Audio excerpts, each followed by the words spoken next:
बोलिए गौरी गोपाल भगवान की जय हो। स्वागत है आप सभी भक्तों का आज की मंगलमयी प्रश्नोत्तरी में। जिनका प्रश्न है वो हाथ उठाएं।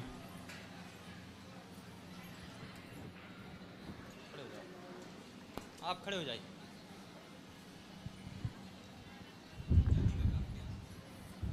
महाराज जी राधे राधे। जी स्टार्ट हो गया जी। महाराज जी हम जैसे अपने भक्ति भावना में बैठते हैं, हमारा मन नहीं भक्ति में लगता, इधर उधर की बातें बस सोचने में लग जाता है। हमारे को कैसे भक्ति भावना में बैठना चाहिए, किस समय बैठना चाहिए? सत्संग करेंगे तो धीरे धीरे मन भक्ति भाव में लगेगा। सत्संग जरूरी है। जब बैठते हैं इधर उधर की बातें चलने पड़ती हैं। सत्संग करोगे धीरे धीरे सब चीजें ठीक होंगी। सब ठीक है। राधे राधे महाराज जी। खुश रहिए। राधे राधे महाराज जी। जी महाराज जी मैं बिहार सिवान से हूँ और बहुत दिनों से आपसे मिलने की कोशिश कर रहा था, टीवी चैनलों में ही देख रहा था, लेकिन आज हमारी मनोकामनाएं पूरी हो गई महाराज जी। खुश रहिए। कोई सवाल? महाराज जी मैं एक राष्ट्रीय खिलाड़ी हूँ और बातों को मैं हमेशा बहुत सोच में पड़ जाता हूँ। कोई भी बात सोचता हूँ सोचने लगता हूँ। क्या खेलते हैं? मैं एथलेटिक्स हूँ, 100 मीटर स्प्रिंट करता हूँ। अच्छा जी जी। धन्यवाद गुरु जी। राधे राधे। प्रश्न है? कोई प्रश्न है? प्रश्न है, मैं कोई भी बात सोचता हूँ तो सोचते सोचते सोचते रह जाता हूँ। इसलिए सोचना नहीं है, करना है। सिर्फ करने में मन लगाओ, अपने काम को बेहतर तरीके से करो। जी गुरु जी। सोचना नहीं है। जी हम सोचेंगे तो करेंगे कैसे? एक अच्छी प्लानिंग के साथ, एक अच्छे विचार के साथ कार्य करना सीखिए। जी गुरु जी। सोच करने वाला, सोचने वाला कभी कुछ नहीं करता, केवल सोचता है। जी इसलिए करो। जी गुरु जी। राधे राधे गुरु जी। राधे राधे। राधे राधे गुरु जी। जी बहुत दिन से आपसे बात करना चाहती हूँ लेकिन नहीं हो पा रही थी। हम गोवा से आए हैं, इधर यूपी में रहते हैं, तो मेरा यही पूछना था।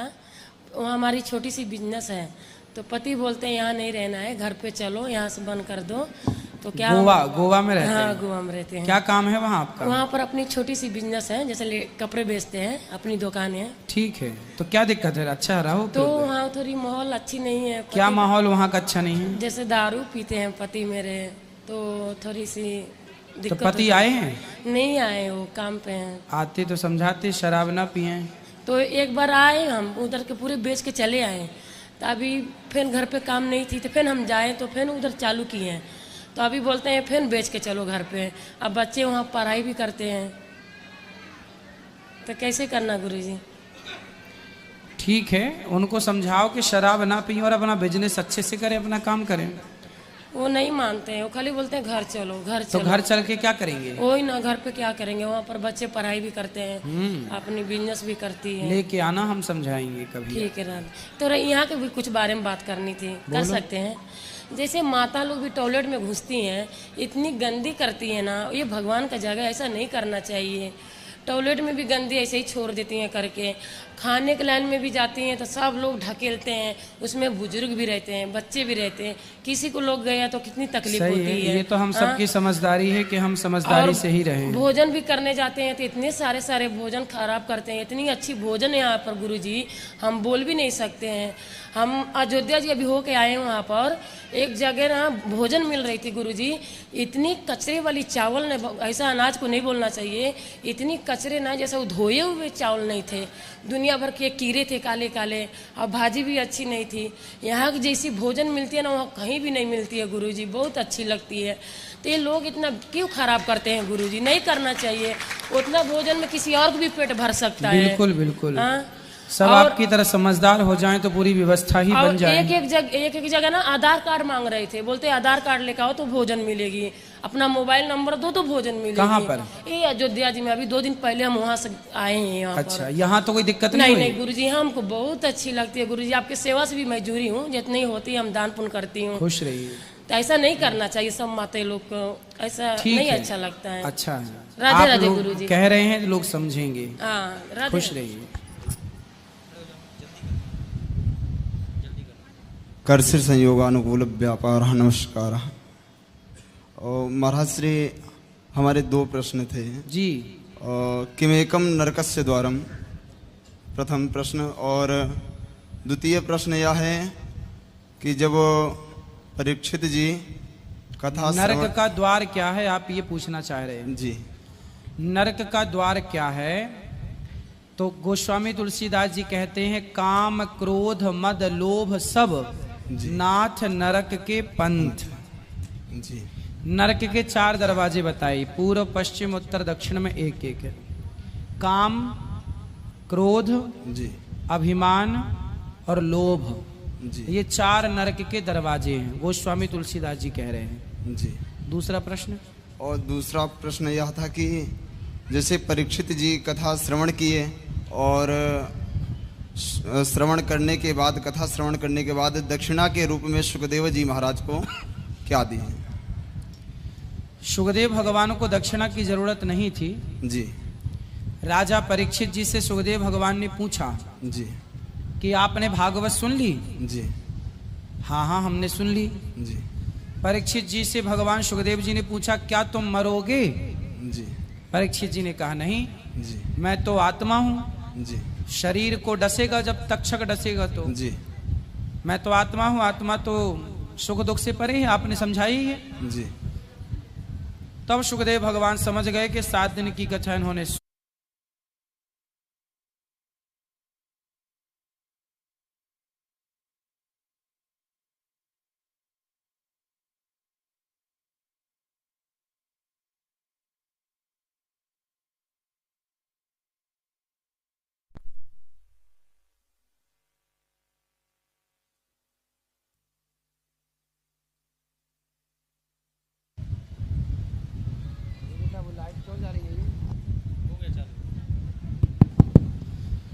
तो सुखदेव भगवान ने कहा कि आप मरोगे क्या? परीक्षित जी ने कहा मैं नहीं मरूंगा क्योंकि मैं शरीर नहीं आत्मा हूं। तो शिष्य का जब ज्ञान बढ़ जाता है मैंने जो समझाया वो आपने समझ लिया तो यही मेरी दक्षिणा हुई। सुखदेव भगवान ने परीक्षित जी को भागवत सुनाई, जैसे ज्ञान के लिए सुनाई वो ज्ञान उनको प्राप्त हो गया, यही उनकी दक्षिणा थी। जी। और महाराज श्री उसमें द्वितीय प्रश्न जो प्रथम प्रश्न था उसमें यत्र नारी पूजन्ते रमन्ते तत्र देवता एक जगह दिए और एक जगह दिए नारी नरकस्य द्वारम। यत्र नार्यस्तु पूज्यन्ते, नारी नरक का द्वार है जी। पर नारी पूज्य है। कौन सी नारी नरक का द्वार है? आपकी जो खुद की पत्नी है जी। वो नारी तो मोक्ष का द्वार है जी। वो नारी तो पूज्य है जी। परंतु पर नारी नरक का द्वार है। जी। पराई औरत के चक्कर में पड़ोगे तो वो पराई औरत कहाँ ले जाएगी? खुद की नारी बैकुंठ का द्वार है पर औरत नरक का द्वार है। जी। पर नारी पैनी छुरी। बोलिए गुरुदेव भगवान की। खुश रहिए। गुरुदेव प्रणाम जी। जी। मैं जी रायपुर छत्तीसगढ़ से आया हूँ जी। और आपका दीक्षा लेने के लिए ही आया था मैं आपसे जी। और दीक्षा मेरे को आपका प्राप्त भी हो गया।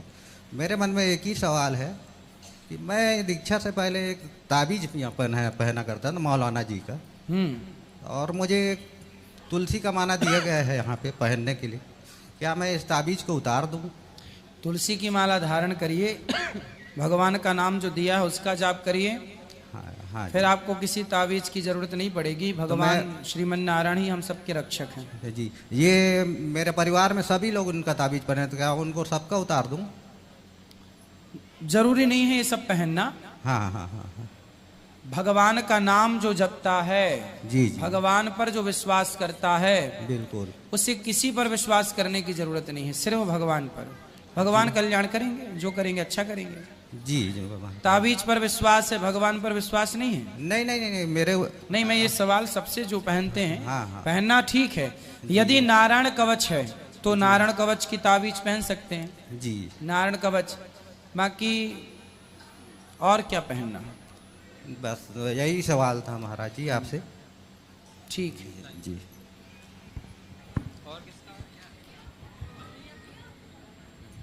जल्दी कर लेना भैया, बैठे बैठे कर लो, जल्दी कर लेना। गुरुजी आपके चरणों में मेरा कोटि कोटि प्रणाम जी। खुश रहिए। गुरु जी ਅਸੀਂ ਹੁਸ਼ਿਆਰਪੁਰ ਤੋਂ ਆਏ ਆ, ਕੱਲ ਵੀ ਮਿਲੇ ਸੀ ਅਸੀਂ ਤੁਹਾਨੂੰ, ਤੇ 40 ਜਣਿਆਂ ਦਾ ਸੰਗ ਆਇਆ, ਹਰ ਸਾਲ ਆਈਦਾ ਗੁਰੂ ਜੀ। ਜਦੋਂ ਗੁਰੂ ਜੀ ਮੈਂ ਟਿਕਟ ਕਰਾ ਲੈਣੀ, ਮੈਂ ਘਰਦਿਆਂ ਕੋਲ ਪੁੱਛਦੀ ਨਹੀਂ, ਮੈਂ ਟਿਕਟ ਕਰਾ ਕੇ कहनी है मैं जाना वृंदावन श्री राधा रानी जी के चरणों में। गुरु जी कोई जवाब नहीं मैनू दिंदा, सारे कहते घर दे भी जा, तेनू मना नहीं। गुरु जी सन 18 तो आ रही हाँ, तो बड़ा ही आनंद आता गुरु जी, बड़े दिल च मेरे च उम्मीद ही मैं तुहाडे नाल गल कर सका। गुरु जी बहुत ही तुहाडे दर्शन करके मेरा मन बड़ा गदगद हो गया। गुरु जी एक प्रश्न है मेरा, गुरु जी मैनू हुण कोई 2 साल तो गुस्सा बहुत आंदा, पहला नहीं सी गुरु जी आंदा, पहला बिल्कुल गुस्सा नहीं आंदा। हुण तो माड़ी जी भी कोई गल हुंदी है तो मैनू गुस्सा आ जाता। महाराज मैं 2 साल में 2 बारी भी कदी किते आ जानी हाँ, नहीं साल में 1 बारी तो इत्थे आना ही आना। मेरा मन घर जान नूं नहीं करता, मेरा मन करता भी मैं इत्थे वृंदावन ही रह जावां, घर जान नूं गुरु जी मेरा मन नहीं करता।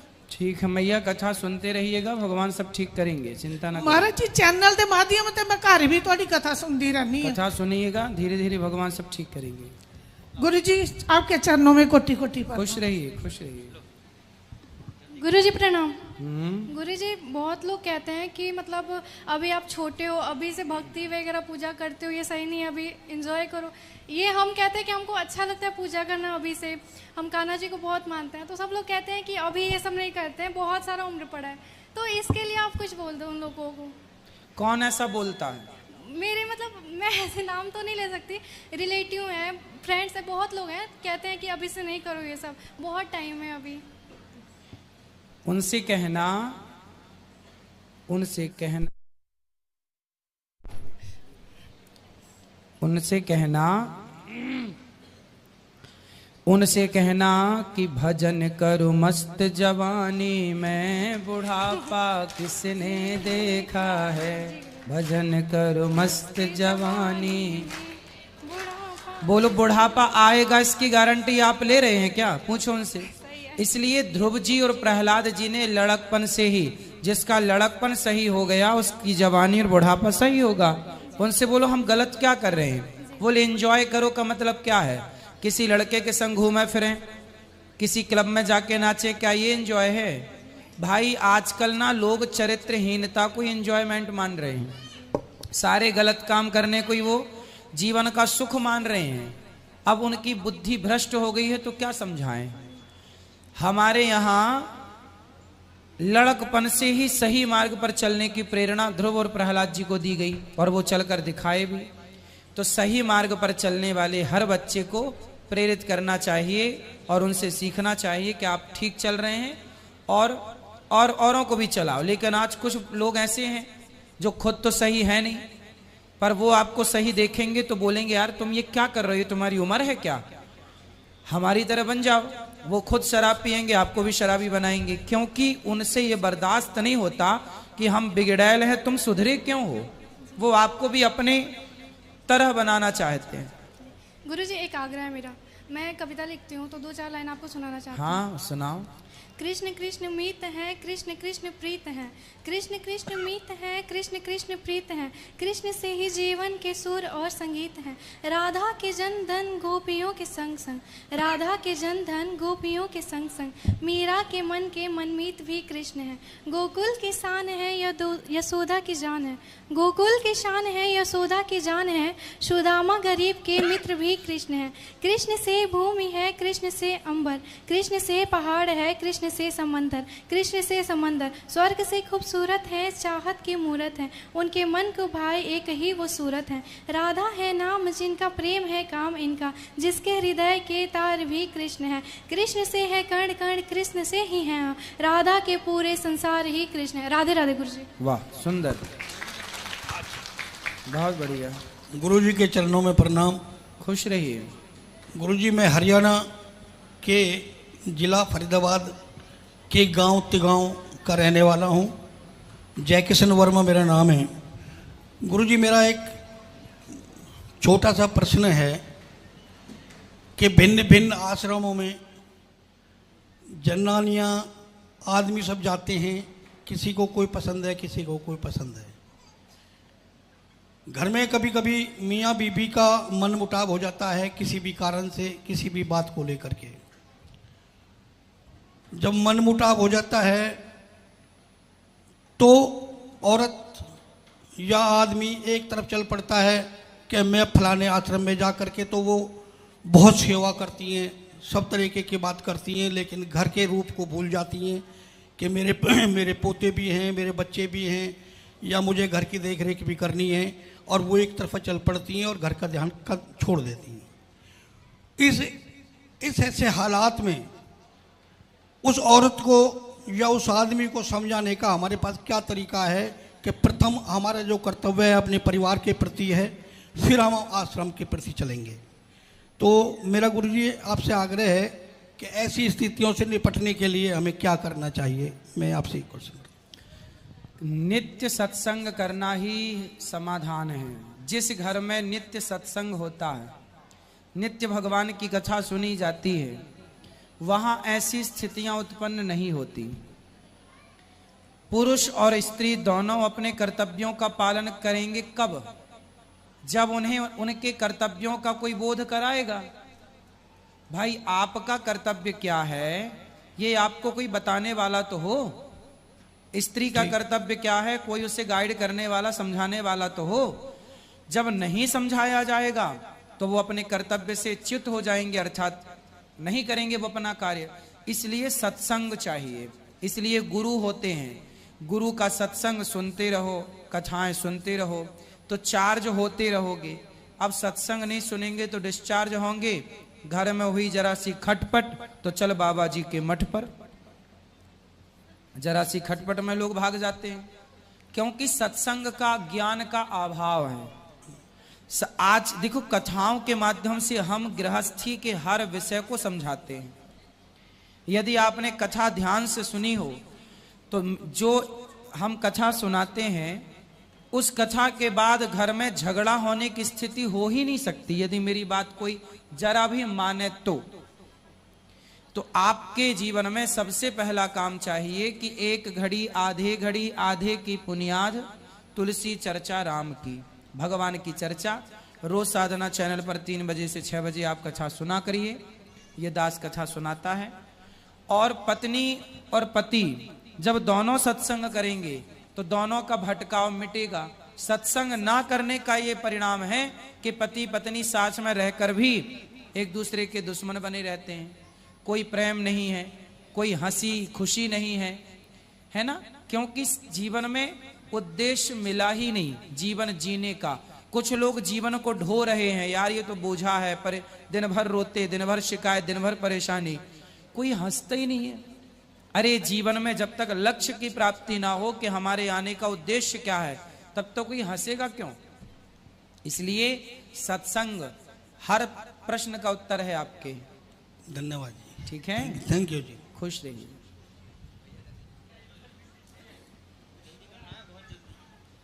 हरे कृष्ण गुरु जी। हरे कृष्ण। कोटि कोटि प्रणाम। मेरा प्रश्न है, जो लोग गंगा स्नान में जाते हैं क्या उसमें पाप मुक्त होता है क्या? गंगा स्नान, गंगा जी की महिमा तो है, पुराणों में शास्त्रों में खूब महिमा है कि गंगा स्नान करने से पाप नष्ट होते हैं, पर शर्त है कि फिर दोबारा पाप ना किया जाए। आप पाप करके गए, गंगा नहाए तो पाप धुल गए, पर शर्त है कि अब से पाप ना हो। तो जो लोग तीर्थ भ्रमण करती है इससे क्या फल मिलता है? हाँ? तीर्थ भ्रमण में क्या फल मिलता है? तीर्थ भ्रमण करने से, तीर्थों की यात्राएं होती हैं बुद्धि निर्मल के लिए, पापों की मुक्ति के लिए लोग तीर्थ जाते हैं। जैसे सोने को शुद्ध करने के लिए, उसे चमकाने के लिए भट्टी में डाला जाता है, आग में तपाया जाता है। जब आग में तपता है तो वह और निखर जाता है, उसका सारा कचरा खत्म हो जाता है। उसी प्रकार जब हमारे जीवन में पाप का कचरा हो जाए तो तीर्थों की भट्टी में अपने आप को जाके तपाना चाहिए, तीर्थों में जाना चाहिए, ताकि हम उस पाप से मुक्त हों। परंतु वहां भी शर्त है कि तीर्थों का सेवन करने के बाद फिर कोई पाप ना हो।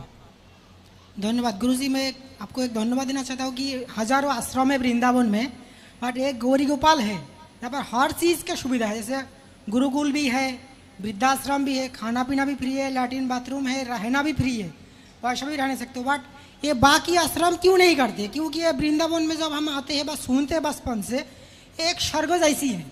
बट जब गौरी गोपाल में आते हैं तो सारा सुविधा मिलता है, बाकी आश्रम में क्यों नहीं मिलता? अब ये तो वही जाने, हम तो भगवान ने जिस लायक बनाया उस प्रकार आपकी सेवा कर रहे हैं। अब वो क्यों नहीं करते, ये सवाल उन्हीं से हम क्या उत्तर दें। धन्यवाद गुरुजी। राधे राधे गुरुजी। जी आपके चरणों में कोटि कोटि प्रणाम। खुश रहिए। गुरुजी मैं जबलपुर जिले से आई हूँ। हाँ। आपसे मिलने की बहुत तमन्ना थी मेरी, कल बहुत खुश होके आई थी मैं, लेकिन अभी अभी मेरे को पता चला कि 1 साल से मैंने जिस गाय को पाला था उसकी डेथ हो गई। गाय की मृत्यु हो गई? कहाँ, घर पे? अच्छा, तो बूढ़ी हो गई थी क्या गाय? नहीं, अच्छी थी, फिर माँ बनने वाली थी, उस कल अच्छा छोड़ के आए हम। अच्छा। उसी टेंशन में, हमारे पति बहुत अच्छे हैं, उसी टेंशन में वो यहाँ आए नहीं है, वहाँ बैठे हैं बाहर। कहाँ? यहीं किराए से जहाँ लिए हैं कमरा वहीं चले गए। क्या हो गया तो गाय को? बस यहाँ आज सुबह फोन आया है कि वो मतलब सीरियस हो गई है, तो अब हम लोग इतने दूर थे तो क्या करें, बोल दिया कि डॉक्टर बुला दो। कोई बात नहीं, अकस्मात कभी गाय की मृत्यु हो जाए तो गाय माता है हमारी। ये शास्त्रोक्त प्रमाण है कि जब हमारे ऊपर कोई संकट आने वाला होता है बड़ा, तो वो संकट गाय की हम सेवा करते हैं तो उस गाय हमारे सेवा किए गए पुण्य से वो हमारे ऊपर आया हुआ संकट गौ माता अपने ऊपर लेकर के और अपने बच्चों को मुक्त कर देती है उस संकट से। इसलिए आपके जीवन में आया हुआ संकट, जब कोई गाय की सेवा, इसलिए तो कहते हैं गाय की सेवा करो। गाय जीवन में होती है तो जीवन में आने वाला कोई भी संकट गाय अपने ऊपर ले लेती है, क्योंकि जब हम गाय की सेवा करते हैं तो गाय की सेवा करने वाले को गोविंद देखते हैं, गौ माता प्रत्यक्ष रूप से कृपा करती हैं। तो गाय अकस्मात यदि चल बसी हैं तो ये निश्चित ही आप पर कोई संकट था जो गाय ने अपने ऊपर ले लिया। गुरुजी लेकिन 1 साल से सेवा किए थे, हाँ, इसलिए आपने सेवा की, इसलिए तो गाय ने आपके परिवार में आया हुआ संकट अपने ऊपर ले लिया। आपने सेवा ना की होती तो वो संकट आज आपके ऊपर होता। अब मिल भी नहीं पाएंगे अब उससे। कोई बात नहीं, कोई बात नहीं, गौ माता एक ही थी और भी कोई बचिया है उसकी? वो भी गुम गई गुरुजी, हमारे नसीब में वो भी नहीं है। कोई बात नहीं, आप फिर से गौ माता की सेवा करना और आपके ऊपर गौ माता की कृपा है। ये कृपा ही है कि आप पर संकट आया और उस गौ माता ने अपने ऊपर ले लिया। गुरुजी वो मतलब हम भोग लगाते हैं तो प्याज लहसुन का नहीं लगाते, लेकिन खाने के बाद भगवान को छू सकते हैं क्या? हाँ, भगवान को छू सकते हैं। राधे राधे गुरुजी। खुश रहिए।